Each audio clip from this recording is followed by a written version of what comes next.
Paano nga ba i-compute ang weighted average cost of capital? Yan pong pag-uusapan natin sa video na ito. So, para sa mga financial management students, sa mga accounting students dyan, talagang kinukompute po ito, itong WACC no, na tinatawag, or it can be used also as a discount rate para nang sa gayon malaman natin ano ba yung cost of debt and equity as well. So, dahil po, no, napakahalaga nito sa business, sa capital structure, and also, pwede natin magamit yan sa valuation. Kaya naman po, panoorin nyo ng buo ang video na ito.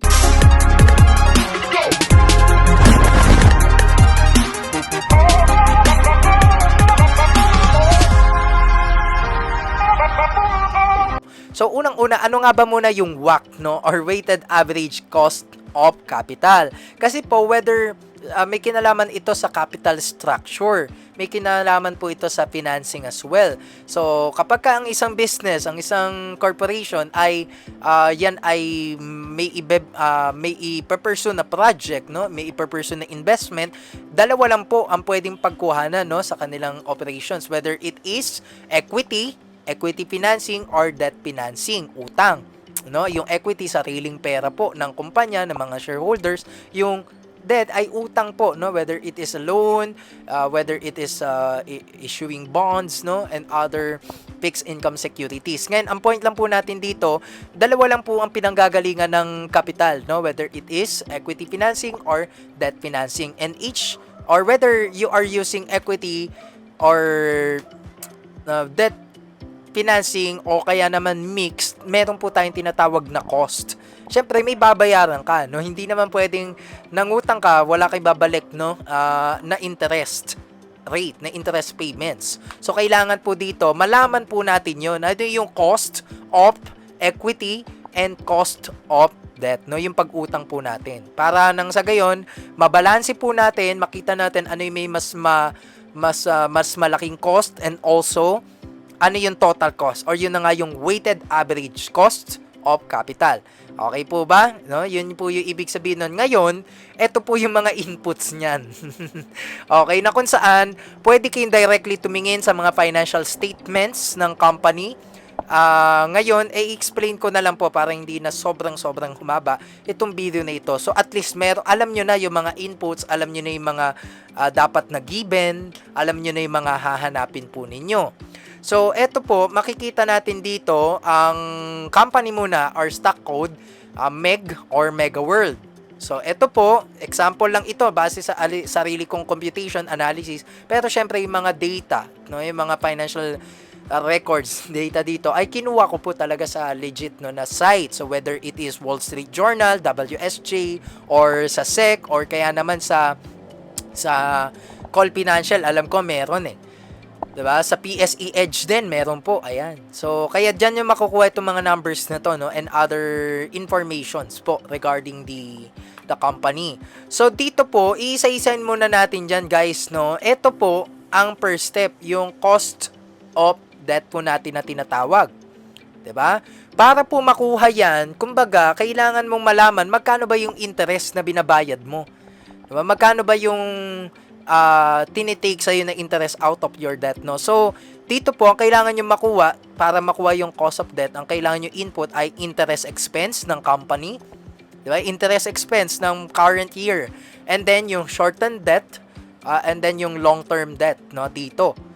So, ibig sabihin, pinagpa-plus po yan actually, dito sa total debt po, no? Ayan. So, dito, ang formula po dito ay tinatawag po natin na interest expense divide short-term debt plus long-term debt. Kumbaga, pagsasamahin mo na. Okay, pagsasamahin mo. Pag pinagsama mo na yan, makukuha mo na yan. Yan, guys. So, C6 or interest expense divide, close open parenthesis, C7 plus C8, no? Yung short-term debt plus long-term debt. So, pagka kinumpute mo yan, kakalabasan po ay 2.88%, which is actually low. Ibig sabihin po, mababa.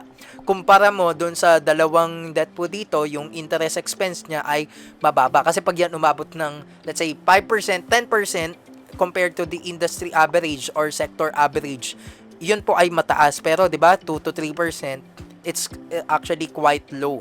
Or natural lang yon. Okay? So, yun na po yun kung paano computein yung cost of debt.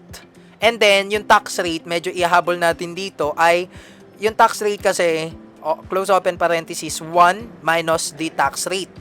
Ang tax rate, para malaman yung tax rate ay, para malaman yung effective tax rate, you should have the income tax expense and income before tax or yung pre-tax income. So, para po malaman yung effective tax rate, you will divide the income tax expense na number dito, etong 4.4 billion, sa 23.92 billion. 'Di ba dito?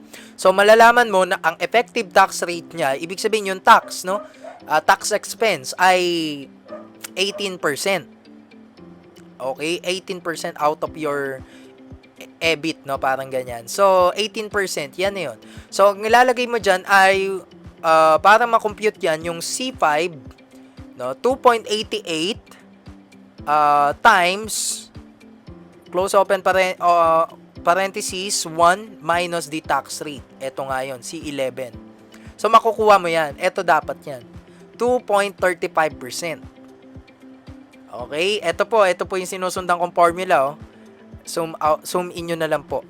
O, ngayon, ano na po yung next? Ang next na po natin dito, tapos na yung cost of debt po natin. Diba? Ito yung cost ng pagkakautang natin. Through interest expense. Ngayon, kailangan po isama yung tax rate. No? Ayan, kasama kasi dito yan, no? Tax rate. Yan. So, ngayon po, dito na tayo sa cost of equity. Diba? Kung meron dito mga creditors, lenders, dito po yung cost of debt. And dito naman po yung mga shareholders, cost of equity or also known as CAPM, Capital Asset Pricing Model. No? So, ito po, para makuha itong 7.71%, kailangan po natin malaman yung risk-free rate of return. Pag sinabi po natin risk-free rate of return, ito po yung 10-year government bond yield return, no? Average. So, ibig sabihin po ng risk-free rate of return, ito yung guaranteed or sure na return na you are considering investing in bonds instead of this. Kaya nga pinagkukumpara natin, no? So, pero ang 10-year government bond yield average return ay 6.06% as of today, August 26, 2024. At ang beta ng stock, kailangan nyo makuha yung beta ng stock, no? Which is MEG.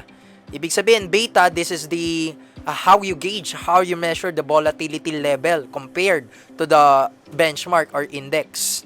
So, meaning, meron po tayong 6.06%, 0.85, and average market return ng PSEI or ng PSI natin, which is at around 8%. Actually nga, sobrang baba niya no, na pandemic effect, no? Mas bumaba talaga yung average return ng PSEI, mas bumagal, mas bumaba, mas nagkaroon ng konting players, low liquidity, ganyan, low volume, low volatility. Pero as of now naman, tumaas siya, no? 7,000 levels na po as of now. Kaya kumbaga, kinumpute na lang natin as 8% average market return, no, ng PSEI po.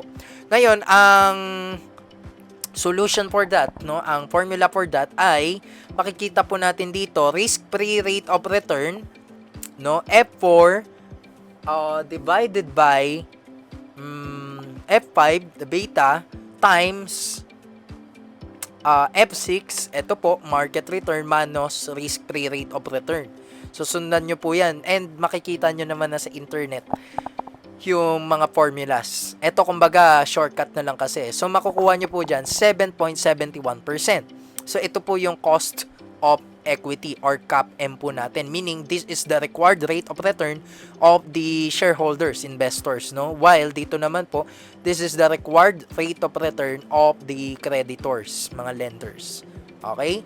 2.35 and 7.71%. So, meaning, ito po yan, no? Risk-free rate of return divided by, tama ba? Divide, no? So, divided by 0.85, tapos times, open close parenthesis, ito po yan, 8% minus 6.06, close parenthesis. And then you will get the 7.71%. Okay po ba? Nakakasunod? No? Kung medyo mabilis, backward na lang po ng video, and also siguro magtanong lang kayo dyan sa comment section. No? If ever merong mga tanong, sagutin pa rin natin. Nandito na tayo sa last part actually guys, no, malapit na kasi nakuha na natin yung cost of debt, which is ito after the tax rate, after tax, and ito cost of equity. Meaning mas malaki, 'di ba? Mas malaki yung cost of equity. Pero hindi pa po nagtatapos niyan kasi dito natin makikita talaga yon. Dito natin malalaman din kung ano yung mas malaki, yung equity ba or yung debt when it comes to financials or equity financing, debt financing. Dito, makikita natin yung weight of debt and equity. Isulat nyo muna tong total debt, 'di ba? Ito, meron kayong short-term and long-term debt, ay ipag-plus nyo po yan at ang magiging kalabasan yan ay 91.3 billion pesos. Okay? Pinag-add nyo lang. And then yung total market capitalization, search nyo lang, no? Market cap of this company. Market cap. Ang market cap nito ay 62.51, no? 62.51 billion pesos. And then yung total debt niya ay 91.35, no? 3.5 billion pesos. Ngayon, pag pinag-add nyo yan, kumbaga parang market value niya, or what do you call that, enterprise value, ay 153, no, billion pesos. So ngayon, para ma-compute nyo dyan, ilang percentage, ilang bahagdan yung debt, ilang bahagdan yung equity, divide this. Divide 91, divide total debt to total enterprise value. So pag na-divide nyo po yan, lalabas ito. Diba? Lalabas po ito. Yan. Diba? Dinivide nyo yung 91.35 billion divide sa 153.86 billion, 59% siya ng total or kabuuan, no?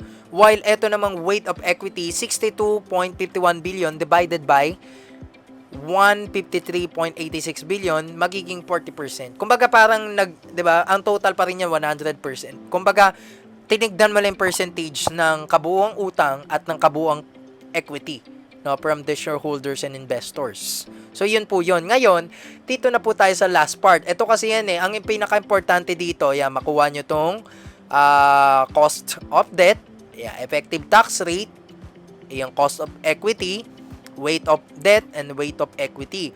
Kasi ganito po yan mangyayari, no? Yung parang makuha nyo tong percent na to sa dulo, yung weighted average cost of capital, ganito po ang mangyayari. Ito pong formula na to sa baba.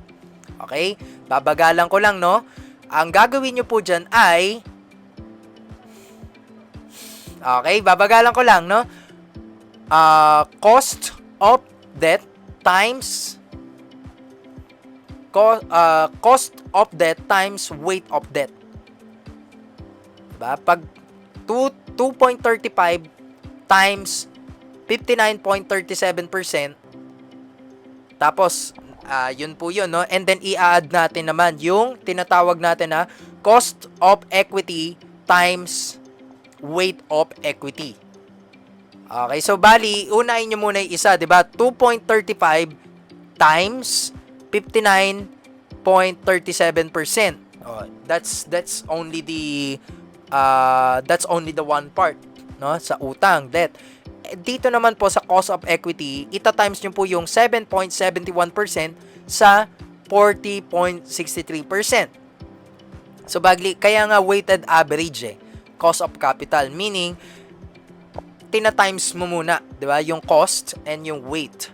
So ngayon, ang kakalabasan po niyan ay ayan nga, 'di ba, for these inputs ay 4.53%, meaning kapag po sa computation natin, 'di ba, 4.53%, meaning this is the discount rate or the required rate of return of both investors and lenders, no, creditors po natin. Kaya kumbaga mas okay, mas mababa or mas mataas na WACC? Syempre, yung mas mababa na cost of capital na percentage. So, ibig sabihin, kung ang ibang company merong WACC na 5%, 10%, mas mataas yon, mas hindi maganda yon. Pero kung merong yan, 4%, 3%, mas okay yon. Ibig sabihin, mas mababa yung required rate of return ng isang project, ng isang investment na nire-require na ito dapat yung kitain mo para mabayaran mo yung mga creditors, lenders at maibigay mo yung dividend sa mga shareholders mo. Okay, so ibig sabihin, mas maganda, mas mababa na percentage dito sa huli na WACC. Okay, yung kasi nakakalimutan natin yung ano yung importance ng mababa, no? Ano bang mas maganda? Mas mababa, mas mataas. So, syempre, sa ibang numbers, mas maganda, mas mataas dito po sa weighted average cost of capital dahil nga cost siya. So, syempre, mas mababa na cost, mas maganda. Mas mataas na cost, yung iba nagkakaroon ng WACC na 10, normal yun, no? Meron yung iba nagkakaroon ng weighted average cost of capital na 15, 20, hindi po maganda yon. Ang mas magandang number na makuha natin dito ay 'di ba? Mas mababa po. So, ganun po i-compute yung weighted average cost of capital na mas pinadali na lang natin. Ulit-ulitin nyo na lang video, yung explanation natin. Kung may mga tanong kayo, just drop it here. Comment nyo din kung ano yung mga natutunan ninyo at kung nakatulong ba ito sa inyo. So, yun lamang po. Follow for more vlogs like this. Estudyante Trader.